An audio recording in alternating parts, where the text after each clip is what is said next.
Hello students and welcome back to your own channel Singh creations education. बच्चों, आज के इस वीडियो के अंदर हम स्टार्ट करने वाले हैं हमारी वन शॉट सीरीज का नया चैप्टर जो कि है इकोसिस्टम।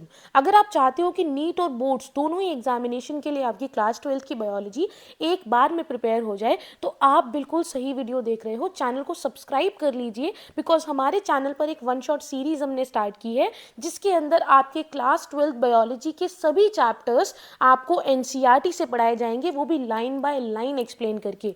जिससे क्या होगा कि आपकी एनसीईआरटी स्ट्रांग होगी और अगर आप क्लास 12th क्लास 11th की बायोलॉजी की एनसीईआरटी को स्ट्रांग कर लेते हो तो आप ये मान लो कि आपने अपने आप को एग्जामिनेशन यानी कि नीट जैसे बड़े एग्जामिनेशन के लिए प्रिपेयर कर लिया है for the biology subject, right. इससे पहले ऑलरेडी कई चैप्टर्स हम अपलोड कर चुके हैं जैसे कि ऑर्गेनिज्म एंड पॉपुलेशन, बायोटेक्नोलॉजी की unit, as well as evolution, genetics, reproduction, सभी चैप्टर्स आपके अपलोडेड है। डिस्क्रिप्शन बॉक्स में आपको इनका लिंक मिल जाएगा, एज वेल एज हर एक वीडियो का भी लिंक है और प्लेलिस्ट का भी लिंक है। जो भी आपको ठीक लगे आप उस हिसाब से इन वीडियोस को जरूर देखें बिकॉज आपको अपनी प्रिपरेशन किसी बीच में रैंडमली चैप्टर से नहीं करनी है, आपको हर एक चैप्टर को कवर करते हुए चलना है जैसे कि हम इस चैनल पर हर एक चैप्टर को कवर करते हुए चलते आए हैं। तो बच्चों शुरू करते हैं।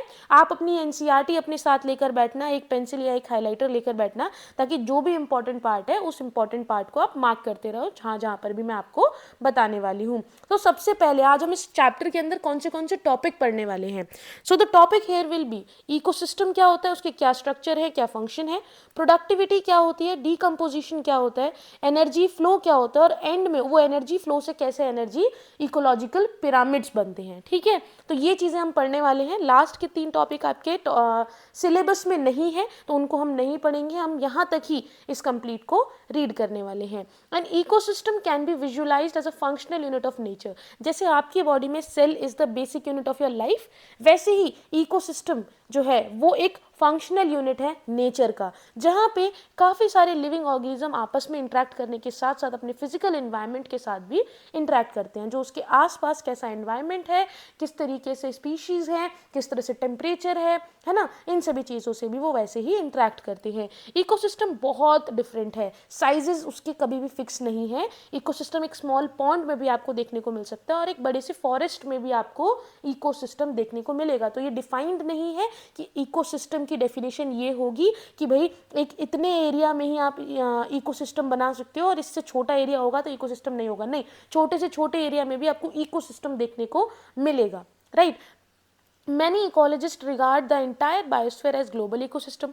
बहुत सारे ऐसे इकोलॉजिस्ट हैं जिन्होंने ग्लोबल इकोसिस्टम का नाम दिया है किसे, जो बायोस्फीयर है, कंप्लीट जितने भी लिविंग ऑर्गेनिज्म हैं उन सभी को एक साथ उन्होंने ग्लोबल इकोसिस्टम के अंदर यानी कि कैटेगराइज कर दिया है। सो क्या क्या आ जाएगा इसके अंदर, as a composite of local ecosystem on earth. छोटे छोटे जितने भी, चाहे पॉन्ड में, चाहे सी में, चाहे फॉरेस्ट में जो इकोसिस्टम्स है ना, उन सभी को अगर आप एक साथ मिलाकर कहोगे तो they will be known as global ecosystem. Since this system is too much big in complex, क्योंकि ये बहुत बड़ा सिस्टम है, it can be studied at one time. ठीक है, इतना बड़ा है कि इसको आप एक बार में नहीं पढ़ सकते, तो एक बार में समझने के लिए, पढ़ने के लिए इसको हमने कैटेगराइज कर दिया। और कैटेगराइज करने का मतलब ये क्या कह रहे हैं, कैटेगराइज करने का मतलब ये कहना चाह रहे हैं कि इकोसिस्टम जो है उसको हमने डिवाइड किया हुआ है। ठीक है, कैसे, एक तो आपका नेचुरल इकोसिस्टम होता है और एक आपका मैन मेड इकोसिस्टम होता है। ठीक है, मैन मेड के अंदर लाइक आपका वो आ गया, एक्वेरियम आ गया, ठीक है, आपका गार्डन आ गया, ये सब आपके मैन मेड में आते हैं, राइट। लेकिन जो नेचुरल है वो फर्दर डिवीजन के अंदर जाता है और नेचुरल के अंदर आपके आते हैं टेरेस्ट्रियल और आपके एक्वेटिक। ठीक है, टेरेस्ट्रियल इकोसिस्टम और एक्वेटिक इकोसिस्टम। अब एक्वेटिक हो गया यानी कि पानी वाली चीजें, है ना, तो पानी में भी 2 टाइप के होते हैं, एक होता है फ्रेश वाटर और एक होता है मराइन। एक होता है फ्रेश और एक होता है मराइन इकोसिस्टम। ठीक है, टेरेस्ट्रियल के अंदर अगर मैं बात करूं तो टेरेस्ट्रियल फर्दर डिवाइड होता है फॉरेस्ट, ग्रासलैंड और डेजर्ट इकोसिस्टम में। याद रहेगा, इस तरीके से आप इसको बना सकते हो, छोटे से स्टिकी नोट पे, एक पेपर पे, कहीं पे भी, लेकिन इसे जरूर बना लेना।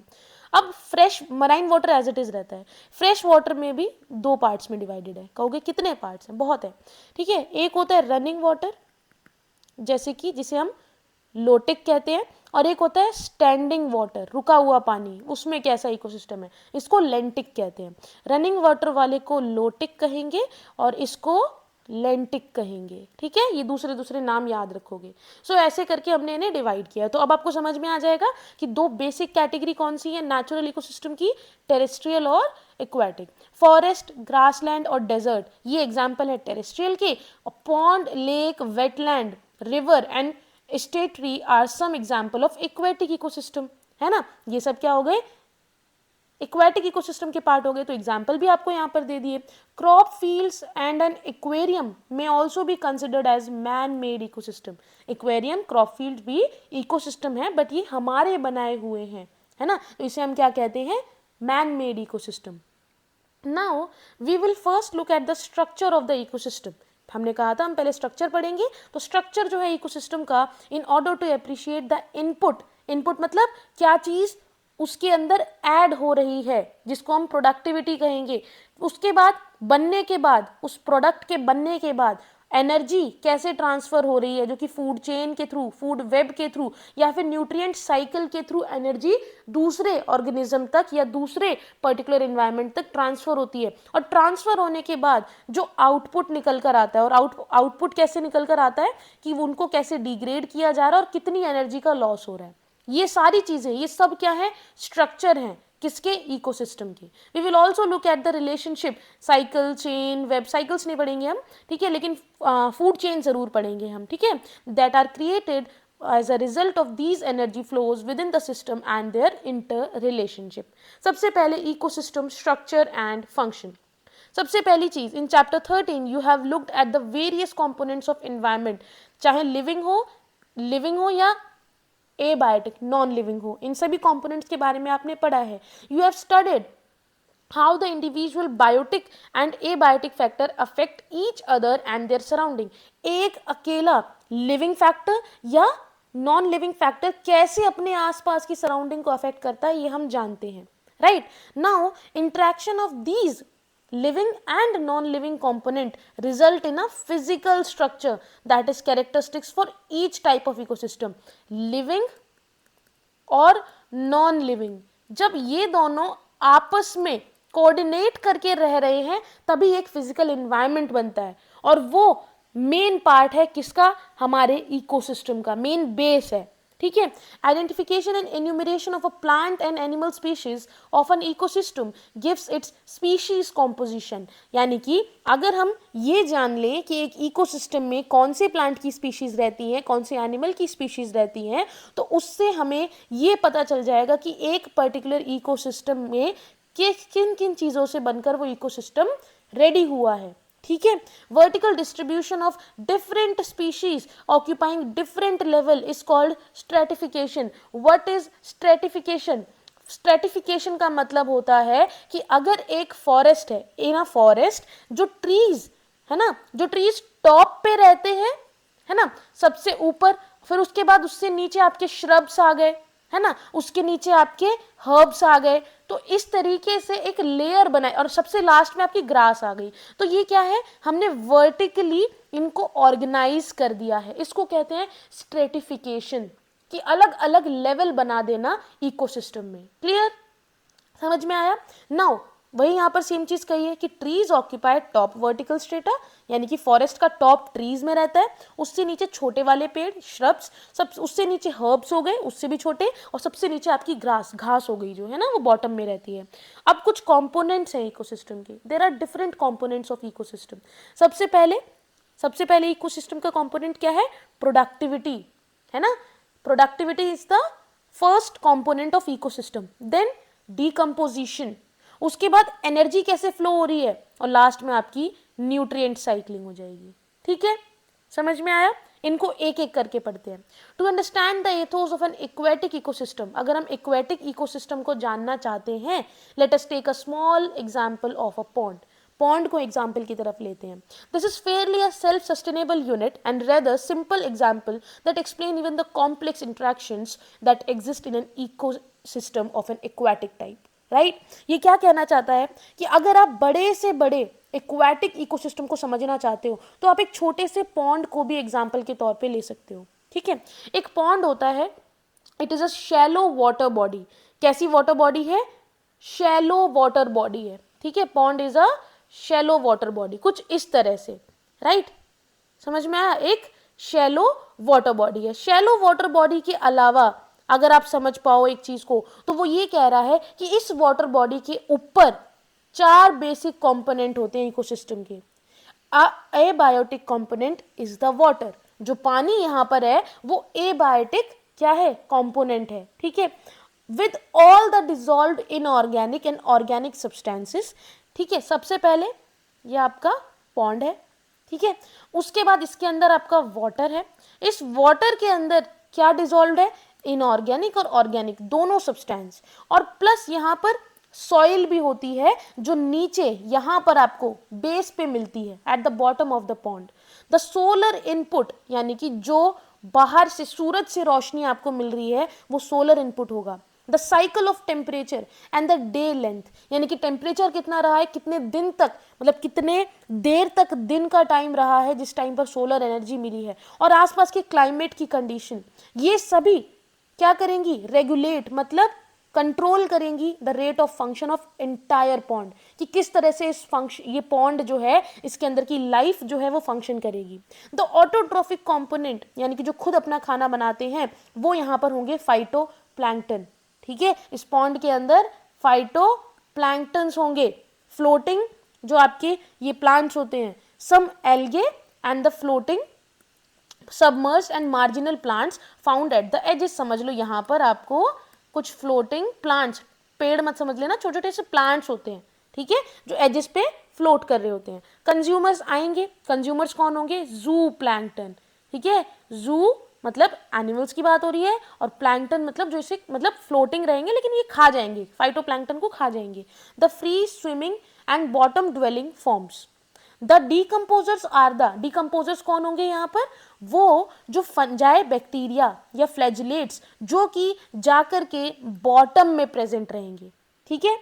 कहाँ पे प्रेजेंट रहेंगे डिकम्पोजर्स? आपको ना ये जगह बता रहा है, ये और कुछ नहीं बता रहा है, it is telling you the place.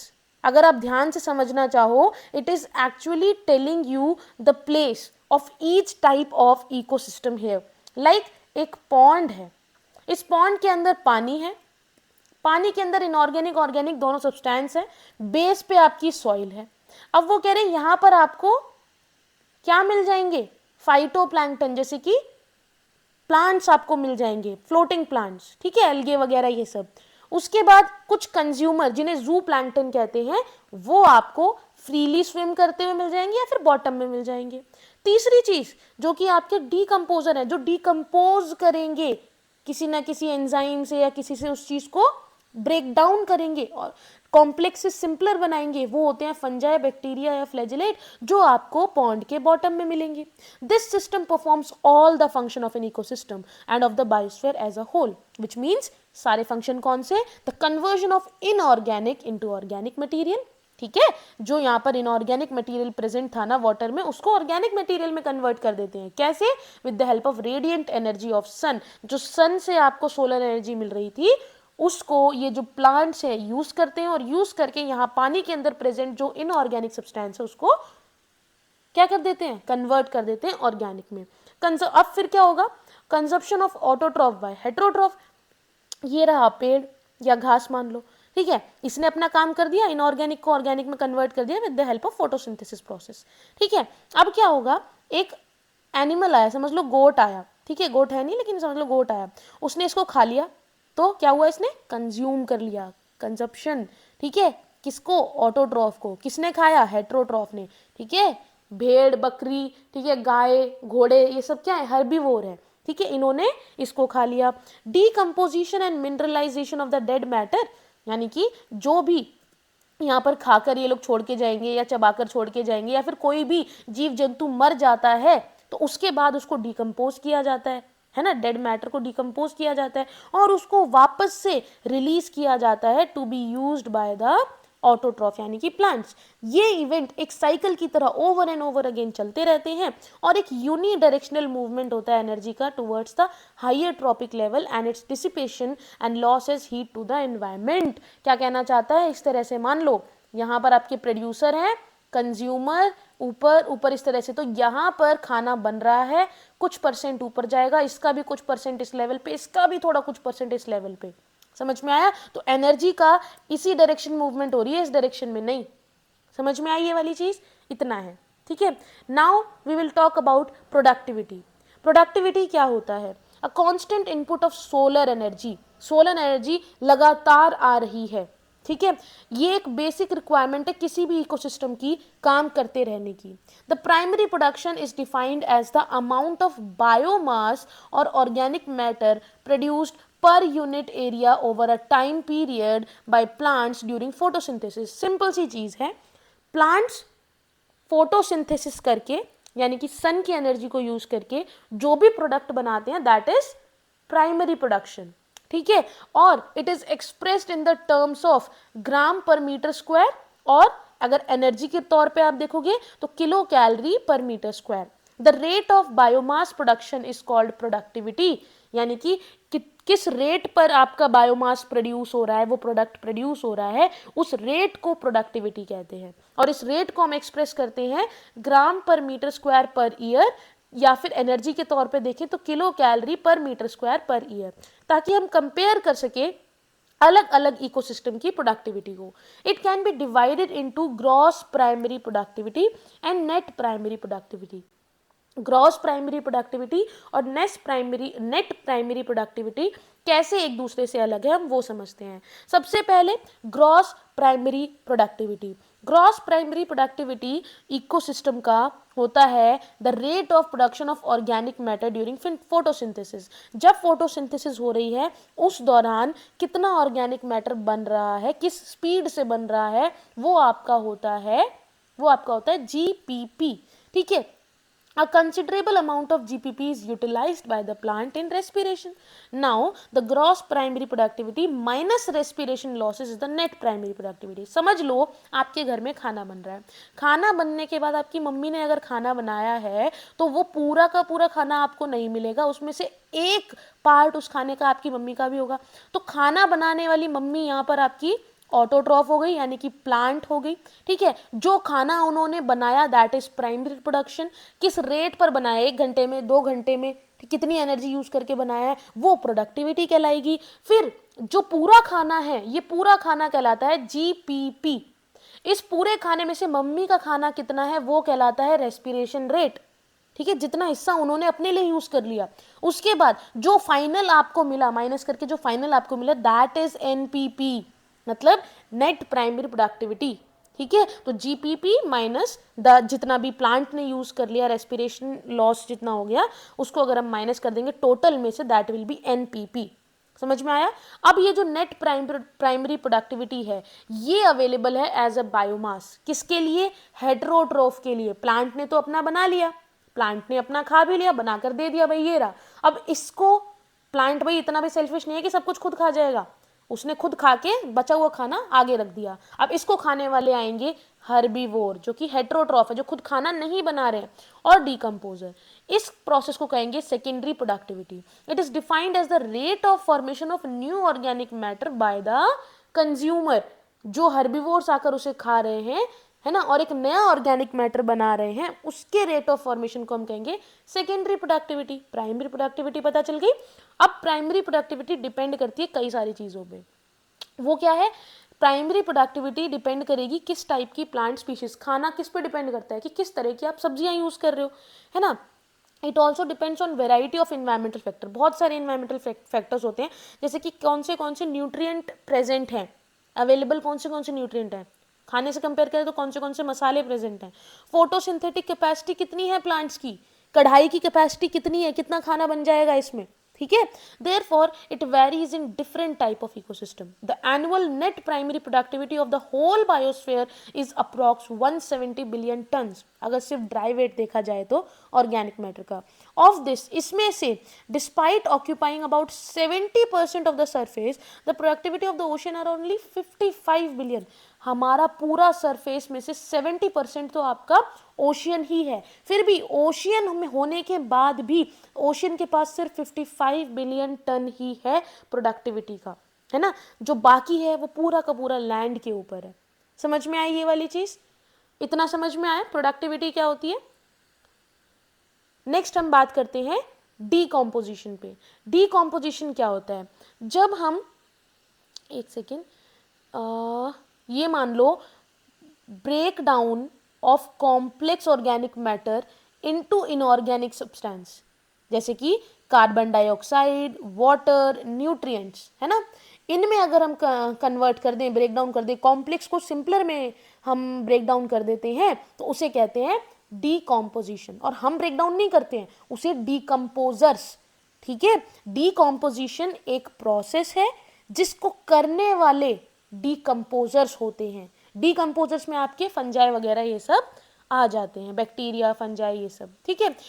इस प्रोसेस में जो डेड रिमेन होते हैं ना प्लांट के, एनिमल के, जिसका डीकम्पोजिशन करना है, समझ लो ये प्लांट था, ये मर गया, इसके पत्ते झड़ गए, तो अब ये पत्ते यहां पड़े रहेंगे जमीन पे, ठीक है। ये क्या कहलाएंगे, डेट्रिटस। क्या कहलाएंगे, डेट्रिटस। पत्तों के अलावा कई बार फीकल, मतलब फीकल मैटर भी होता है ना, एक्सक्रीटा भी, ह्यूमन एक्सक्रीटा भी होते हैं और एनिमल एक्सक्रीटा भी होते हैं, ठीक है। कोई फ्लावर टूट के गिर गया, कोई पेड़ की टहनी टूट कर गिर गई, तो ये सब यहाँ पड़ा हुआ है, ये हो गया डेट्रिटस। समझ में आया। इस डेट्रिटस पे धीरे धीरे बैक्टीरिया, फंजाई अपना काम करना शुरू करेंगे, उसको पूरी तरह खा जाएंगे, पूरी तरह इसको खा जाएंगे, यानी कि डीकम्पोज कर देंगे। क्या कर देंगे, डीकम्पोज। और जो प्रोसेस हुआ उसको कहेंगे डीकम्पोजिशन। समझ में आ गया, which is the raw material for decomposition. बता दिया डेट्रिटस क्या होता है। The important step in the process of decomposition are, कौन से स्टेप है, सबसे पहले फ्रेगमेंटेशन। फ्रेगमेंटेशन का मतलब उसका टूटना, ठीक है। बड़ा सा पत्ता था, छोटा छोटा तोड़ दिया गया, फ्रेगमेंट्स कर दिए गए। लीचिंग, कैसे वो लीच डाउन करता है सॉइल तक में, उसका कोई भी प्रोडक्ट जाता है। कैटाबॉलिज्म होना, ह्यूमिफिकेशन, और लास्ट में मिनरलाइजेशन। इनको एक एक करके समझते हैं तो आपको ज्यादा अच्छे से समझ में आएगा। डेट्रीवोर्स, जैसे कि अर्थवॉर्म, है ना, डेट्रीवोर्स कह लो, ठीक है, डीकम्पोजर्स कह लो, सेम बात है। ये ब्रेक डाउन करते हैं डेट्राइटस को छोटे छोटे पार्टिकल्स में। जब छोटे छोटे पार्टिकल्स में ब्रेक डाउन करेंगे ना किसी भी मैटर को, डेड मैटर को, उसे कहेंगे फ्रेगमेंटेशन। फ्रेगमेंटेशन वही होता है ना, जब आपने पढ़ा होगा जेनेटिक्स में, डीएनए लिया, उसको छोटे छोटे पार्ट्स में काट दो, फ्रेगमेंट्स हो गए, है ना। अब उसके बाद bye the process of leaching, leaching आप कुछ मत समझो, एक तरह समझो लीक हो रहा है कुछ, ठीक है। लीचिंग क्या होता है, जो वाटर सॉल्युबल इनऑर्गेनिक न्यूट्रिएंट्स होते हैं वो तो सॉइल में चले जाएंगे। जब ब्रेकडाउन होंगे तो ब्रेकडाउन होने के जस्ट बाद जो भी इनऑर्गेनिक सब्सटेंस वाटर में सॉल्युबल हो सकते होंगे वो लीच डाउन होकर कहाँ पहुंच जाएंगे, सॉइल तक पहुंच जाएंगे, और अनअवेलेबल सॉल्ट के रूप में प्रेसिपिटेट होकर वहां पर प्रेजेंट रहेंगे। अब काम आएगा बैक्टीरिया और फंगल के एंजाइम्स का। ये बैक्टीरिया और फंगस जो है वो क्या करेंगे, डिग्रेड कर देंगे, मतलब डीकम्पोज कर देंगे डेट्राइटस को into simpler inorganic substance. Break down कर दिया, इस प्रोसेस को कह दिया कैटाबॉलिज्म, तोड़ना, ठीक है। It is important to note that all the above step in decomposition operate simultaneously. ऐसा नहीं है पहले ये स्टेप होगा फिर दूसरा फिर तीसरा, नहीं, एक साथ चलते हैं। Humification and mineralization occur during decomposition in the soil. जो सॉइल में पहुंच गए वो उनका वहां पर ह्यूमिफिकेशन और फिर मिनरलाइजेशन, यानी कि सॉइल में उसके मिनरल्स को लीच डाउन कर लिया जाता है। Humification leads to accumulation of dark coloured amorphous substance, जिसको हम ह्यूमस कहते हैं। समझ लो यहाँ पत्ते पड़े हुए थे, उसको ब्रेक डाउन करके उसको पूरी तरह से डीकम्पोज कर दिया गया, तो अब तो यहाँ पर उसका ब्लैक मैटर ही बचेगा, है ना, और इसको कहते हैं ह्यूमस। इस ह्यूमस पे ज्यादातर माइक्रोब काम नहीं कर पाते क्योंकि ये रेसिस्टेंट होता है। रेसिस्टेंट मतलब जिस पर काम नहीं करेंगे, है ना, और यही ह्यूमस बाद में डिकम्पोजिशन पे जाता है at a very slow rate. क्यों, क्योंकि इस पे माइक्रोब ज्यादा काम नहीं कर पा रहे। Being colloidal in nature it serves as a reservoir of nutrient, यानी कि बहुत धीरे धीरे डिकम्पोज हो रहे हैं इसलिए ताकि एक तरह से खाने का स्टॉक बना रहे, न्यूट्रिएंट का स्टॉक बना रहे। बाद में ह्यूमस को और डिग्रेड किया जाता है, यानी कि पहले तो वो बहुत धीरे धीरे डिग्रेड हो रहा है, बाद में जब माइक्रोब्स उस पर काम करेंगे, मैंने कहा पूरी तरह से काम नहीं कर पा रहे बट थोड़ा बहुत एक्शन हो रहा है माइक्रोब्स का, जिसकी वजह से बहुत स्लो रेट पे डिकम्पोजिशन हो रहा है। तो जब डिग्रेड होंगे कुछ माइक्रोब्स की मदद से ह्यूमस, तो उसमें से कुछ इनऑर्गेनिक न्यूट्रिएंट रिलीज होगा, क्योंकि कैटाबॉलिज्म के दौरान भी हमारे सिंपल इनऑर्गेनिक सब्सटेंस ही तो बने थे जो अब तक हमारी सॉइल को नहीं मिले थे। अब वो इनऑर्गेनिक न्यूट्रिएंट जो हैं वो जो है रिलीज हो जाएंगे by the process known as mineralization. समझ में आया? इतना है बस आपका डिकम्पोजिशन इन 4 स्टेप्स के अंदर, है ना। ये 4 स्टेप आपको याद होने चाहिए। Decomposition is largely N oxygen requiring process, aerobic process से ऑक्सीजन की जरूरत होगी। रेट जो होता है डिकम्पोजिशन का वो कंट्रोल होता है by chemical composition of detritus. किस तरीके का केमिकल नेचर है उस मैटर का, डेड मैटर का, जिसको डेट्राइटस कहते हैं, और क्या क्लाइमेट है उसके आसपास। जैसे कि क्लाइमेट कंडीशंस अलग अलग हो सकती हैं, डिकम्पोजिशन की रेट जो है वो बहुत स्लो होती है। अगर डेट्राइटस यानी कि जो आपका डेड मैटर है वो लिग्निन है, काइटिन है ना। अगर कोई सेल वॉल है तो उसको ब्रेक डाउन करने में टाइम लगेगा, सेल्यूलोज है, इनको ब्रेक डाउन करने में टाइम लगेगा। और अगर आपका जो डेड मैटर है वो नाइट्रोजन, वाटर सॉल्युबल सब्सटेंस जैसे कि शुगर, इन सब से भरा हुआ है तो उसका डिकम्पोजिशन बहुत जल्दी हो जाएगा, क्योंकि उनको ब्रेक डाउन करना ईजी रहेगा as compare to lignin, chitin या cellulose. So the temperature and soil moisture are the most important climatic factor that regulate the decomposition through their effects on the activities of the soil microbe. अगर जो microbe soil में रहते हैं उनको उनके favourable temperature और moisture मिल गए तो वो अपना काम अपने पीक पे करेंगे। लेकिन अगर उनके हिसाब से उनको टेम्परेचर या नहीं मिला, कोई भी एक फैक्टर नहीं मिला, तो उनका काम स्लो डाउन हो जाता है, right. Now, warm and moist environment favor decomposition, whereas low temperature and anaerobiosis inhibit decomposition, resulting in buildup of organic material. इसका मतलब जहाँ पर ऑक्सीजन नहीं मिल पा रही है, ठीक है, वहाँ पर आपका डिकम्पोजिशन रुक जाता है। आप ये देखो, एक ट्री है वो पूरी तरह से ग्रो हो गया, उस ट्री पे से एक लीफ ग्राउंड पे गिर गई, पत्ता नीचे गिर गया। Some of them are eaten by insect and other animals, nutrients and energy enter food web. यहाँ से वो फूड वेब में चली गई, यानी कि इंसेक्ट और एनिमल्स के द्वारा वो फूड वेब में उसकी एनर्जी चली गई। लेकिन अगर आप देखो कि कई बार इस पत्ते को अगर अर्थवॉर्म खा लेता है तो सम न्यूट्रिएंट लीच इनटू सॉइल में चले जाएंगे और सॉइल को अच्छा और बनाएंगे, बेटर बनाएंगे, ठीक है।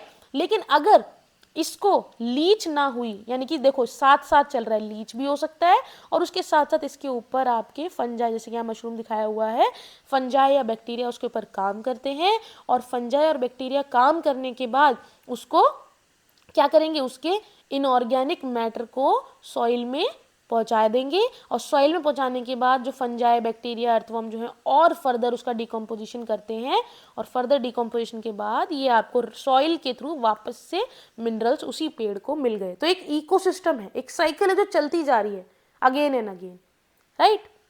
समझ में आया? अब आपको अगर मैं पूछूं कि मिनरलाइजेशन में कौन से मिनरल्स आप देख सकते हो, कौन से इनऑर्गेनिक सब्सटेंस रिलीज होते हैं जब ह्यूमस को डिग्रेड किया जाता है, तो कुछ इनऑर्गेनिक सब्सटेंस रिलीज होते हैं जो यहाँ पर लिखे भी है, इनऑर्गेनिक न्यूट्रिएंट। वो कौन से हैं, जैसे कि कार्बन डाइऑक्साइड, H2O, और कुछ न्यूट्रिएंट्स जैसे कि कैल्शियम, मैग्नीशियम, पोटेशियम, ये सारे आपके न्यूट्रिएंट्स हैं, है ना। क्लियर है ये वाली चीज? आगे चलते हैं।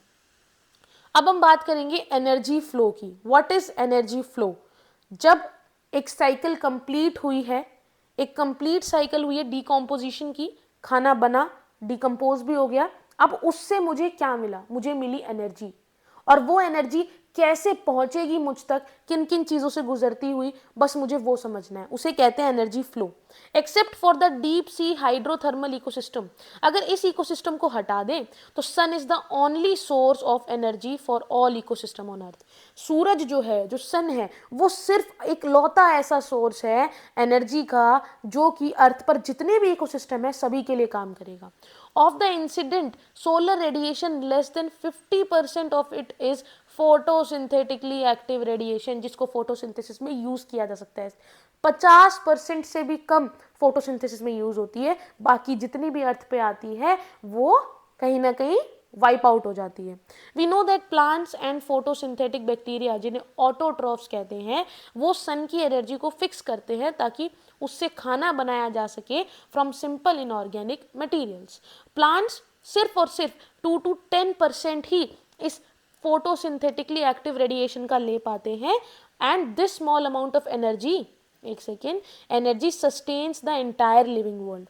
यानी कि पूरी एनर्जी आ रही थी सन की, उसमें से 50% से भी कम PAR है आपका, फोटोसिंथेटिकली एक्टिव रेडिएशन, और उसमें से भी प्लांट सिर्फ और सिर्फ 210% लेते हैं पूरा खाना बनाने के लिए। So it is very important to know how the solar energy captured by plant flow through different organism. जो प्लांट ने सोलर एनर्जी कैप्चर कर ली है वो कैसे हम तक पहुंच रही है या दूसरे ऑर्गेनिज्म तक पहुंच रही है एक इकोसिस्टम के, क्योंकि सभी ऑर्गेनिज्म डिपेंडेंट होते हैं अपने खाने के लिए इन प्रोड्यूसर्स पे, यानी कि प्लांट्स पे, चाहे डायरेक्टली हो या इनडायरेक्टली हो। तो जो फ्लो है, एनर्जी का फ्लो है, वो यूनिडायरेक्शनल है। कभी भी कंज्यूमर से प्रोड्यूसर को एनर्जी नहीं मिलेगी, एनर्जी हमेशा प्रोड्यूसर से कंज्यूमर तक ही जाएगी, ठीक है, producer and then to consumer.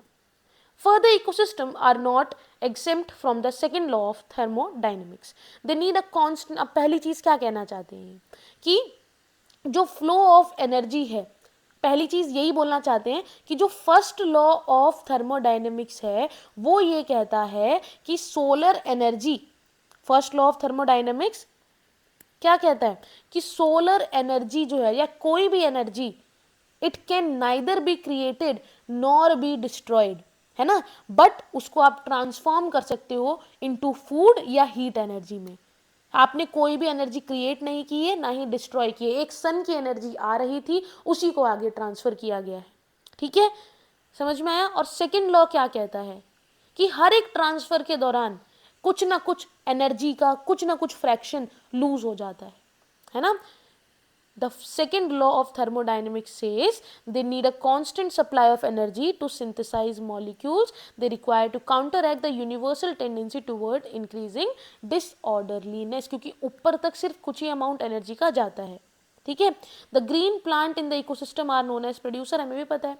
Terrestrial ecosystem में मेजर प्रोड्यूसर्स कौन है? हर्बेशियस एंड वुडी प्लांट्स, ठीक है, जिनको हर्बीवोर्स वगैरह खाते हैं। लाइकवाइज प्रोड्यूसर, अगर एक्वेटिक इकोसिस्टम की बात करें तो उसमें प्रोड्यूसर होते हैं phytoplankton, algae and higher plants. You have read about the food chain and webs that exist in nature starting from the plant. अगर मैं प्लांट की बात करूं, प्लांट वाली जो फूड चेन है उसकी बात करूं या फूड वेब की बात करूं, which are formed such that an animal feeds on plant, एक एनिमल प्लांट पे फीड करेगा या किसी दूसरे एनिमल पे फीड करेगा, and in turn is food for another. क्या कहना चाहता है? ये प्लांट है, इसको आकर के एक एनिमल ने खा लिया, इसका पेट भर गया, अब इस एनिमल को कोई और एनिमल खा जाएगा। तो वही कहना चाहता है कि एक प्लांट एक एनिमल का खाना है, तो जिस एनिमल ने उस प्लांट को खाया, अब वो एनिमल भी किसी और का खाना है, ठीक है। नाउ द चेन और web is formed because of this interdependency. एक चेन या एक फूड वेब इसी वजह से बनता है क्योंकि लोग आपस में डिपेंडेंट हैं। No energy that is trapped into an organism remains in it forever. अगर किसी ने कुछ खाया, उससे उसको कुछ एनर्जी मिली, वो उसमें कभी भी ट्रैप नहीं रहेगी, वो आगे ट्रांसफर हो जाती है, ठीक है। The energy trapped by the producer hence is either passed on to a consumer. जो एनर्जी सन से हमारे प्लांट्स ने ट्रैप कर ली थी, या तो वो कंज्यूमर तक पास हो जाती है, या फिर जो ऑर्गेनिज्म है वो खुद मर जाता है और मरने के बाद वो सॉइल के थ्रू एनर्जी पास ऑन हो जाती है। The death of the organism is the beginning of the detritus food chain. अगर कुछ जिंदा है तो कंज्यूमर्स तक पहुंचेगी वो एनर्जी, और अगर वो प्लांट मर गया है तो उससे फिर भी वो एनर्जी रिलीज होके आपके डेट्राइटस, डेड मैटर के रूप में डिकम्पोजर्स को मिल जाएगी। तो ये एक डेट्राइटस फूड चेन का शुरुआत करेगी उसकी, ठीक है। All animals depends on plant directly या indirectly for their food needs, they are hence called consumer, और या फिर इन्हें हेट्रोट्रॉफ्स भी कहते हैं, यानी कि जो अपना खाना खुद नहीं बनाते, दूसरों का बनाया हुआ खाना कंज्यूम करते हैं। If they feed on producer, अगर वो प्लांट्स के ऊपर फीड करेंगे तो उन्हें हम कहेंगे primary consumer. And if the animal eat other animal which in turn eat the plant और this produce, they are known as secondary consumer. ये आपका प्लांट है जो कि प्रोड्यूसर है, जैसे कि ग्रास, इसको खाया गोट ने, तो ये क्या हो गई? Primary consumer. इस गोट को खाया इस मैन ने, तो ये क्या हो गए, सेकेंडरी कंज्यूमर। समझ में आया? Likewise you could have tertiary consumers too, ठीक है। Obviously the primary consumers will be herbivores, क्योंकि ये सिर्फ घास फूस खा रहे हैं, जैसे कि प्लांट्स को। सम कॉमन हर्बीवोर्स जैसे कि insect, bird, mammals in terrestrial ecosystem and mollusc in aquatic ecosystem. Examples दिए हैं इन्होंने। The consumer that feed on these herbivores are carnivore. यानी कि क्या कहना चाहता है ये कहना चाहता है, एक सेकेंड, हाँ, ये कहना चाहता है कि जो कंज्यूमर है जिसने इस प्लांट को खाया, प्रोड्यूसर को खाया, वो कहलाएगा हर्बीवोर, क्योंकि वो प्लांट खा रहा है। लेकिन जो कंज्यूमर इस हर्बीवोर को खा जाएगा उसे कहेंगे कार्निवोर, ठीक है। The consumer that feed on these herbivore, in herbivore पे जो ये कंज्यूमर डिपेंड होता है, ठीक है, दीज आर कार्निवोर्स। और करेक्टली अगर इसको कहें तो दीज आर प्राइमरी कार्निवोर, है ना। उसके बाद दोज एनिमल जो डिपेंड होते हैं प्राइमरी कार्निवोर पे, यानी कि इस मैन को अगर आगे कोई शेर खा जाता है तो उसको हम कहेंगे सेकेंडरी कार्निवोर। समझ में आया? Now a simple grazing food chain is depicted below. ये एक ग्रेजिंग फूड चेन है, ठीक है, जो आपको समझाने की कोशिश कर रही है कि भाई इस तरीके से फूड चेन चलती है। क्या चलती है? इस तरीके से फूड चेन चलती है। अब मैं आपसे एक बात कहना चाहूंगी कि ये जो आपकी फूड चेन है, ग्रेजिंग फूड चेन, ठीक है, ये ग्रेजिंग फूड चेन एक तरीके से majorly conduct of energy in aquatic ecosystem, ज़्यादातर इसी के थ्रू, एक्वेटिक इकोसिस्टम में ज़्यादातर आप इसी के थ्रू देखोगे एनर्जी का flow. The detritus food chain, grazing food chain हमने देख ली। अब हम बात करेंगे हमारी डिट्राइटस फूड चेन के बारे में। और डिट्राइटस फूड चेन जो है बहुत सिंपल है। It begins with dead organic matter, it is made up of decomposers, हमें पता है डीकम्पोजर से मिलके बनती है, जो कि हेट्रोट्रोफिक ऑर्गेनिजम्स होते हैं। मेनली फंजाई और बैक्टीरिया ही डीकम्पोजिशन का काम करते हैं। They meet their energy and nutrient requirement by degrading dead organic matter, या डेट्राइटस जिसे कहते हैं। पहले पढ़ चुके हैं हम ये कि डेट्राइटस क्या होता है। तो उस डेड मैटर को, जो प्लांट जो गिर गया है नीचे, ब्रांच नीचे गिर गई है, फीकल मैटर है, जो भी है, उस पर जब फंजाई या बैक्टीरिया एक्ट करेंगे तो उससे वो अपनी एनर्जी जितनी चाहिए और न्यूट्रिएंट जितना चाहिए वो उसी डेड मैटर से ले लेते हैं। Now these are also known as saprotroph. कौन?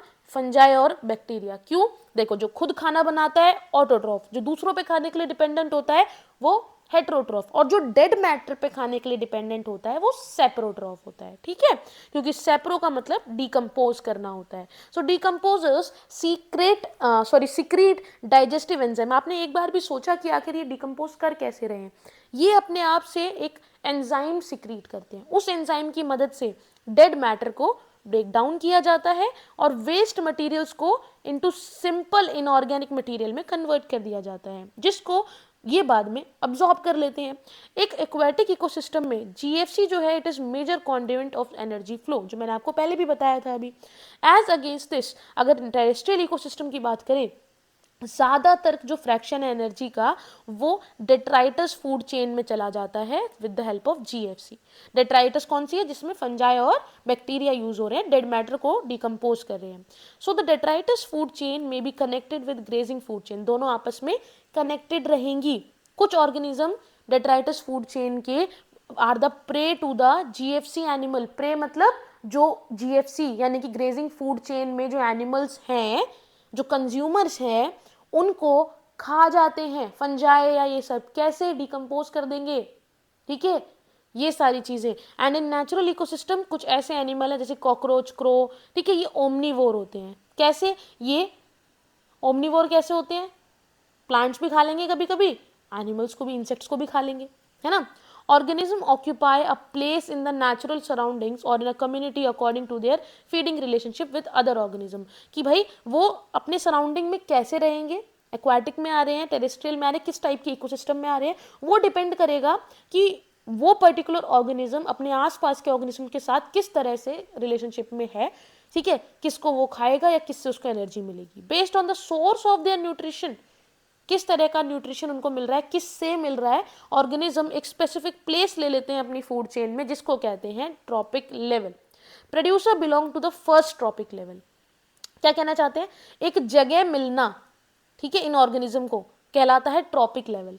और वो ट्रॉपिक लेवल में सबसे शुरू में आते हैं आपके प्रोड्यूसर्स। कौन आते हैं, प्रोड्यूसर्स, ठीक है। Now the herbivores which are primary consumer, जो इन प्रोड्यूसर्स को खाते हैं, वो हमारे आ गए कहां पे, सेकंड नंबर पे, है ना, यहां पर आ गए आपके हर्बीवोर्स। उसके ऊपर जो इन हर्बीवोर्स को भी खा जाएंगे वो होते हैं कार्निवोर, तो इनको हम और ऊपर रख देंगे, ठीक है। आप इधर देखो, प्रोड्यूसर फर्स्ट ट्रॉपिक लेवल, जैसे कि प्लांट्स, प्लांट्स के अंदर एग्जांपल फाइटोप्लैंक्टन, ग्रास या ट्रीज, इनको खाने वाले होते हैं हर्बीवोर, जिसको हम सेकंड ट्रॉपिक लेवल पे रखते हैं, जिनको प्राइमरी कंज्यूमर भी कहते हैं। एग्जाम्पल है जू plankton, grass hopper and cow. Third है हमारा कार्निवोर, जो कि इन प्राइमरी कंज्यूमर्स को खा जाएंगे, इसलिए इन्हें कहते हैं सेकेंडरी कंज्यूमर, और इनके अंदर एग्जांपल आता है बर्ड्स, फिशेस एंड वुल्फ। उसके बाद आपका आता है टर्शरी कंज्यूमर। टर्शरी कंज्यूमर वो होते हैं जो सेकेंडरी कंज्यूमर्स को खा जाएंगे, और इन्हें हम फोर्थ ट्रॉपिक लेवल पे रखते हैं, इनकी जो प्लेसमेंट है वो फोर्थ लेवल पे रखते हैं, इसे कहते हैं टॉप कार्निवोर, जैसे कि मैन या लायन। क्लियर, तो ये एक ट्रॉपिक लेवल का ही एक एग्जाम्पल है।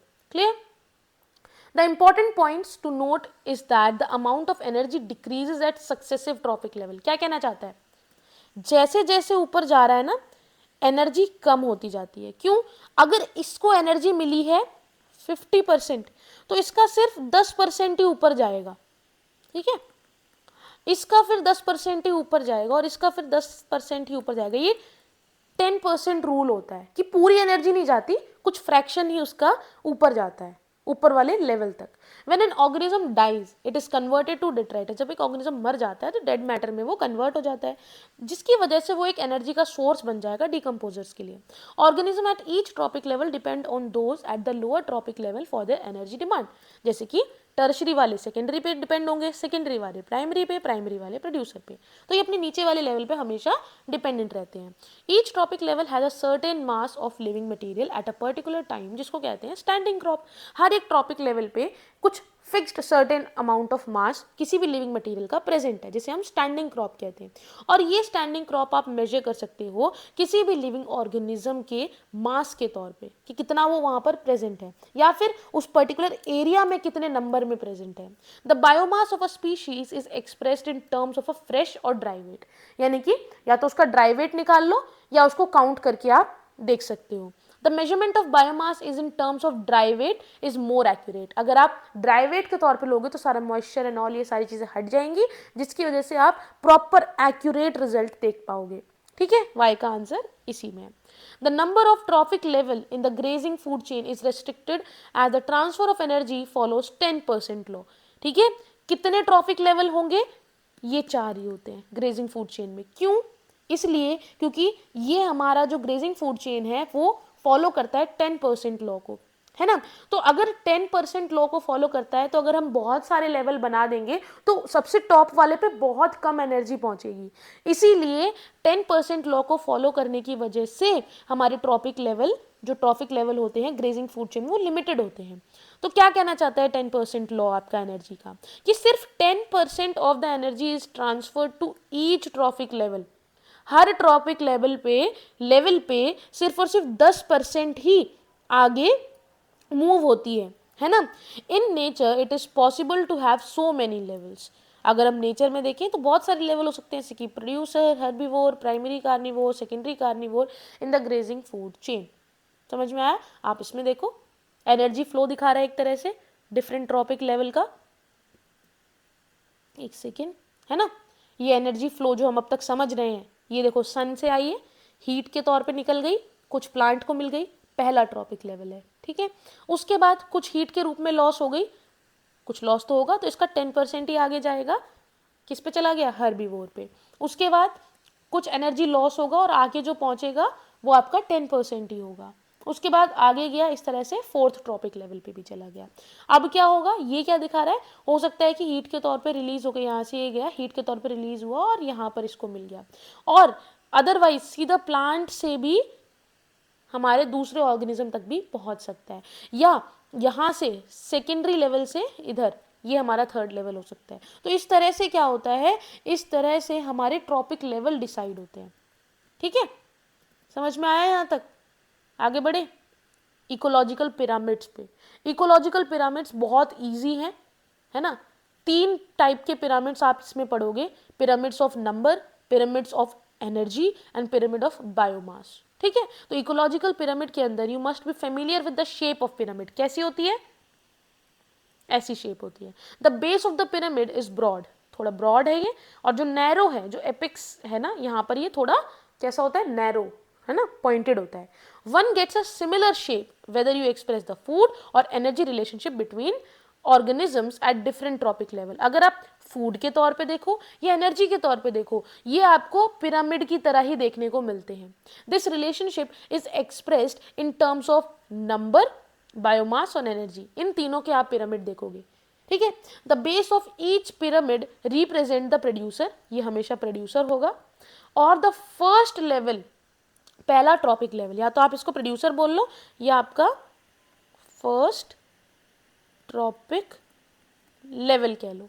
ठीक है, वाइल द एपिक्स, सबसे ऊपर जो है, इट रिप्रेजेंट्स, क्या रिप्रेजेंट करता है बताओ, टर्शरी या फिर top level consumer. Tertiary consumer यानी कि देखो ये हो गया आपका सेकंड, थर्ड, ये आपका टॉप लेवल कह लो, फोर्थ ट्रॉपिक लेवल कह लो। ठीक है, the 3 type of ecological pyramids that are usually studied, जिनको आप यूजुअली पढ़ते हो, pyramid of number, pyramid of biomass and pyramid of energy, जो आप यहाँ पर देख पा रहे हो, है ना। सबसे पहले हम बात करेंगे पिरामिड ऑफ नंबर की, है ना। तो नंबर ऑफ इंडिविजुअल्स, अगर हम खाना बनाने वाले देखें तो कितने हैं, कितने हैं, नंबर बहुत ज़्यादा है ना। 6 मिलियन प्लांट्स तक आपको यहाँ देखने को मिल रहे हैं, अप्रॉक्सीमेटली 6 मिलियन, 5.8 है वैसे। ठीक है, उसके बाद यहाँ देख रहे हो 7 लाख के अराउंड आपको प्राइमरी कंज्यूमर देखने को मिल रहे हैं, 3,54,000 के अराउंड आपको सेकेंडरी कंज्यूमर, और सिर्फ 3 आपको टर्शरी कंज्यूमर। तो हम इसको अगर एक यहाँ पर एक पिरामिड के तौर पे देखेंगे तो कुछ इस तरह से ही बनेगा, है ना। या सबसे ज़्यादा नंबर वाले सबसे नीचे, उससे ऊपर, फिर ऊपर, फिर ऊपर। अगर हम देखें कि भाई यहाँ पर बायोमास का पिरामिड कैसा बन रहा है, तो प्राइमरी के अंदर हम ड्राई वेट के तौर पे देखेंगे। ड्राई वेट कैसे होगा, केजी पर मीटर स्क्वायर। ठीक है, तो 809 केजी पर मीटर स्क्वायर किसका है, प्राइमरी कंज्यूमर्स का। ठीक है, बायोमास के लेवल पे हम देख रहे हैं, तो ये हो गया आपका। Then 37 is your primary consumer, 11 is your secondary consumer, and last 1.5 is your tertiary consumer. तो इस तरह से एक पिरामिड बन जाता है।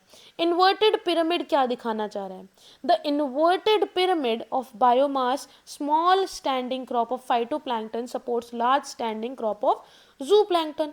क्या कहना चाहता है कि छोटा सा अमाउंट भी, अगर ये बात कर रहे हैं फाइटोप्लैंक्टन्स की, अगर एक सी के अंदर, एक पॉइंट के अंदर फाइटोप्लैंक्टन प्रेजेंट है और थोड़े से प्रेजेंट है ना, वो थोड़े से फाइटोप्लैंक्टन भी बहुत सारे जूप्लैंक्टन के काम आएंगे। इसीलिए आप देख रहे हो कि प्रोड्यूसर तो यहाँ पे कम है, लेकिन प्राइमरी कंज्यूमर ज़्यादा है, यानी कि थोड़े में भी ज़्यादा के लिए वो काम कर जाते हैं। तो ये हमारा काम करता है कहाँ पर, स्मॉल स्टैंडिंग क्रॉप की कंडीशन में, उस बायोमास में। ठीक है, फोर्थ हम पढ़ रहे हैं पिरामिड ऑफ एनर्जी।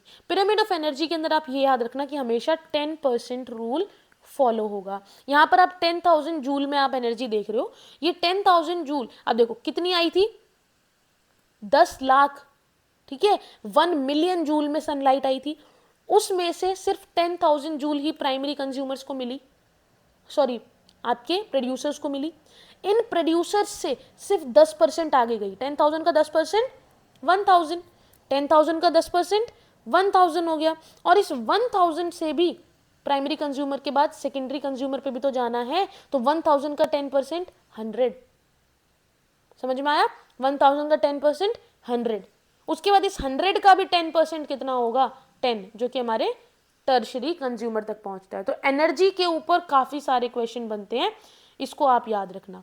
तो अगर आपको कोई भी कैलकुलेशन दे देता है कि भाई मुझे ये बताओ कि इतना इतनी एनर्जी है ना, इस लेवल पे इतनी, इस लेवल पे इतनी, तो आपको बस मुझे ये बताना है कि भाई इस प्राइमरी कंज्यूमर पे समझ लो किसी ने कह दिया कि इतनी एनर्जी 2 लाख एनर्जी अगर आपकी यहां पर है प्रोड्यूसर्स पे, प्राइमरी कंज्यूमर पे आपकी कितनी हो जाएगी 20,000। अगर मैं कहूं आप मुझे टर्शरी कंज्यूमर तक कितनी पहुंचेगी वो बताओ, तो 20,000 से इधर हो जाएगी सेकेंडरी कंज्यूमर में 2,000 और इधर 200। समझ में आया? समझ में आया? इस तरह से होती है, ठीक है, ऐसे हम इस चीज को समझते हैं। उसके आगे अगर मैं बात करूं, एक सेकेंड, ठीक है, now any calculation of energy content biomass या number has to include all organism. अगर आप कोई भी कैलकुलेशन करते हो आपको सभी ट्रॉपिक लेवल के ऑर्गेनिज्म को इंक्लूड करना होगा। आप अप्रॉक्स नहीं बता सकते, जनरलाइजेशन नहीं कर सकते, है ना। Now also a given organism may occupy more than 1 trophic level. कोई भी ऑर्गेनिज्म दिया हुआ है, हो सकता है कई बारी वो एक से ज्यादा ट्रॉपिक लेवल पे प्रेजेंट हो। One must remember that the trophic level represent a functional level. कोई स्पीशीज नहीं बताता है कि ये स्पीशीज इसी लेवल पे आएगी, वो ये बताते हैं कि उनका क्या फंक्शन है, उस बेसिस पे उन्हें ट्रॉपिक लेवल पे क्या कर दिया जाता है, सेग्रीगेट कर दिया जाता है। वन मस्ट रिमेंबर, सॉरी ये हो गया, अ गिवन स्पीशीज में occupy more than 1 trophic level in the same ecosystem at the same time. जैसे कि एक स्पैरो प्राइमरी कंज्यूमर है जब वो सीड्स खाता है, फ्रूट्स खाता है, पीस खाता है, और वही स्पैरो आपका सेकेंडरी कंज्यूमर बन जाता है जब वो किसी इंसेक्ट को या वर्म को खाता है। समझ में आया? तो इस तरह से आपका एक ऑर्गेनिज्म 2 ट्रॉफिक लेवल पे प्रेजेंट हो सकता है। इन मोस्ट इकोसिस्टम जितने भी पिरामिड्स होते हैं, चाहे वो नंबर के हों, एनर्जी के हों, बायोमास के हों, वो हमेशा अपराइट होते हैं इस तरह से, ठीक है। प्रोड्यूसर्स हमेशा ज्यादा होंगे नंबर में, ठीक है, and biomass than in herbivore, and herbivores are more in numbers and biomass than in carnivore. एक दूसरे से कंपैरिजन चलता रहता है। ऑल्सो एनर्जी जो होती है लो ट्रॉफिक लेवल पे वो हमेशा ज्यादा होगी एज कंपेयर टू अदर, ठीक है। There are exceptions to this generalization. If you were to count the number of insects, अगर आप इंसेक्ट्स को देखोगे एक बड़े ट्री पे, what kind of pyramid would you get, है ना। कैसे? Now add an estimate of the number of small birds depending on the insect and also the number of larger birds eating the smaller, draw the shape you would get. क्या होगा इस condition में आपको inverted मिलेगा, क्योंकि कितने भी ज्यादा इंसेक्ट हो जाए पेड़ हमेशा ज्यादा रहेगा, उसका बायोमास हमेशा ज्यादा रहेगा। समझ में आया? The pyramid of biomass in sea is generally inverted. क्यों? बिकॉज जो बायोमास होता है फिश का, it far exceeds that of phytoplankton. मैंने कहा ना फाइटोप्लैंक्टन कम होंगे और सी के अंदर आपकी फिशेज या दूसरे कंज्यूमर्स ज्यादा होंगे। जू प्लैंक्टन कौन है? आपकी फिशेज है, तो ये हमेशा आपको इन्वर्टेड मिलता है। Clear? The pyramid of energy is always upright, ऐसा होता है हमेशा। It can never be inverted. क्यों? क्योंकि हमेशा ऊपर वाले ट्रॉपिक लेवल पे कुछ कम ही एनर्जी ट्रांसफर होती है, क्योंकि energy flows from particular trophic level to the next trophic level, जिसकी वजह से कुछ ना कुछ एनर्जी बीच में लॉस हो जाती है और ऊपर वाले तक कुछ कम ही पहुंचती है। और जो लॉस हो गई वो कैसे लॉस होगी? As heat. Each bar in the energy pyramid indicates the amount of energy present. हर एक बार रिप्रेजेंट करता है किसको? कि एनर्जी जो प्रेजेंट है at each trophic level in a given time या एनुअली पर यूनिट एरिया। हर साल में हर इतने यूनिट एरिया में कितनी एनर्जी प्रेजेंट है। However, there are certain limitation of ecological pyramids, जैसे कि it does not take into account the same species belonging to 2 or more trophic level। Energy वाली चीज क्यों एक तरह से कुछ लिमिटेशंस हैं इसके, क्योंकि जैसे मैंने स्पैरो का एग्जांपल दिया, तो अब भाई स्पैरो अगर दोनों लेवल्स पे है तो कहीं ना कहीं एनर्जी में फ्लक्चुएशन आएगा, है ना, क्योंकि उसको एक ही बार एनर्जी मिल गई है, लेकिन हम उसे दोनों ही लेवल्स पे रख रहे हैं। जब दोनों लेवल्स पे रख रहे हैं तो एनर्जी कुछ ना कुछ फ्लक्चुएट करेगी, या दोनों को एक ही को 2-2 बार एनर्जी मिलेगी? नहीं, ठीक है। तो it assumes a simple food chain, something that almost never exist in nature. हमने एक एक सिंपल फूड चेन को समझा है जो एक्चुअल में नेचर में होती ही नहीं है, लेकिन एक आइडिया लेने के लिए कि इस तरह से एनर्जी ट्रांसफर होती है, इस तरह से बायोमास जो है वो क्रिएट होता है, इस तरह से फूड चेन चलती है, उसको समझने के लिए हमने चीज़ों को पढ़ा है यहाँ पर। Moreover saprophytes are not given any place in ecological pyramids even though they play a vital role in ecosystem. बेचारे सेप्रोफाइट्स जो फंजाई हैं, बैक्टीरिया हैं, जो डिकम्पोजिशन का काम कर रहे हैं, उनको तो कहीं रखा ही नहीं गया इन पिरामिड्स में, ठीक है, जबकि वो इकोसिस्टम में बहुत इंपॉर्टेंट रोल प्ले कर रहे थे, लेकिन उनको प्लेस नहीं दी गई है इकोसिस्टम के पिरामिड्स में। क्लियर? तो आई होप आपको ये चैप्टर समझ में आया होगा। यहाँ पर आपका ये चैप्टर कंप्लीट होता है। वीडियो पसंद आई है तो लाइक और शेयर जरूर करना, चैनल को सब्सक्राइब करे बिना please do not close the video. मिलते हैं नई वीडियो के साथ, तब तक के लिए अगर आपने प्रीवियस वीडियोज नहीं देखी हैं इन सभी चैप्टर्स की तो डिस्क्रिप्शन बॉक्स में आपको लिंक मिल जाएगा। Thank you so much, have a good day, bye bye.